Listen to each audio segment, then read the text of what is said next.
ಇಂದೇ ಡೌನ್ಲೋಡ್ ಮಾಡಿ ಮತ್ತು ನಿಮ್ಮ ನೆಚ್ಚಿನ ಶೋಗಳನ್ನು ಆನಂದಿಸಿ.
ಕಣ್ಣೆದುರಿಗೆ ಬಂದು ನಿಂತ್ಕೊಳ್ಳುತ್ತೆ.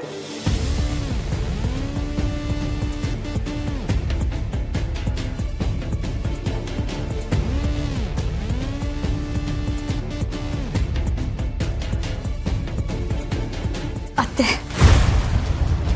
ಕಾಪಿ.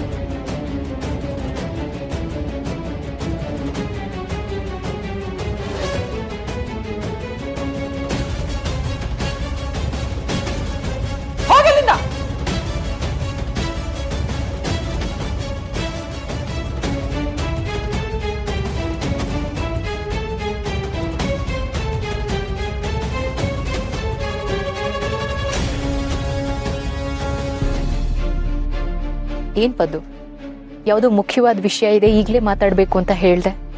ಏನದು? ನಂದಿನಿ ಅಮ್ಮೋರೆ, ದಯವಿಟ್ಟು ನನ್ನ ಕ್ಷಮಿಸ್ಬಿಡಿ. ಕ್ಷಮೆನಾ? ಯಾಕೆ? ನಾನು ಕ್ಷಮಿಸುವಂತ ಯಾವ ಕೆಲಸನೂ ನೀನು ಮಾಡಿರಲ್ಲ, ನನಗೆ ಚೆನ್ನಾಗಿ ಗೊತ್ತಿದೆ. ಇಲ್ಲ ಅಮ್ಮೋರೆ, ನಿಮ್ಮಿಂದ ಒಂದು ದೊಡ್ಡ ಸತ್ಯನ ಮುಚ್ಚಿಟ್ಬಿಟ್ಟೆ. ದಯವಿಟ್ಟು ಕ್ಷಮಿಸ್ಬಿಡಿ ಅಮ್ಮೋರು. ಪದ್ದು, ನನಗೆ ನಂಬಿಕೆ ಇದೆ, ನೀನು ಯಾವುದೇ ವಿಷಯ ಮುಚ್ಚಿಟ್ಟಿದ್ರೂ ಅದು ನನ್ನ ಒಳ್ಳೇದಕ್ಕೆ ಆಗಿರತ್ತೆ. ಆದರೂ ನಿನ್ನ ಮನಸ್ಸಲ್ಲಿ ಒಂದು ಕೊರಗಿದ್ದೇ ಇರತ್ತೆ. ಹೇಳು, ಏನು ವಿಷಯ? ನೀನು ನನ್ನಿಂದ ಏನು ಮುಚ್ಚಿಟ್ಟಿದೀಯಾ? ಇಷ್ಟು ವರ್ಷ ಯಾವ ಸತ್ಯ ಗೊತ್ತಾಗಬೇಕು ಅಂತ ಆತರಿತಿದ್ವೋ ಅದು ಇವತ್ತು ನಿಮ್ಮ ಕಣ್ಮುಂದೆನೇ ಇದೆ. ಅಲ್ಲಿ ನೋಡಿ,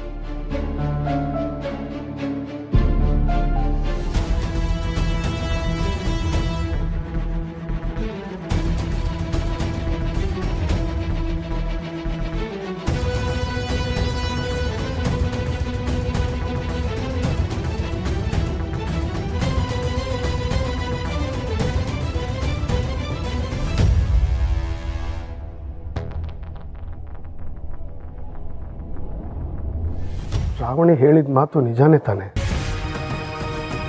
ನಾನು ಯಾಕೆ ಅವಳನ್ನು ದ್ವೇಷ ಮಾಡಿದೆ? ಆ ಮಗುನ ನಾನು ಯಾಕೆ ದೂರ ಇಟ್ಟೆ?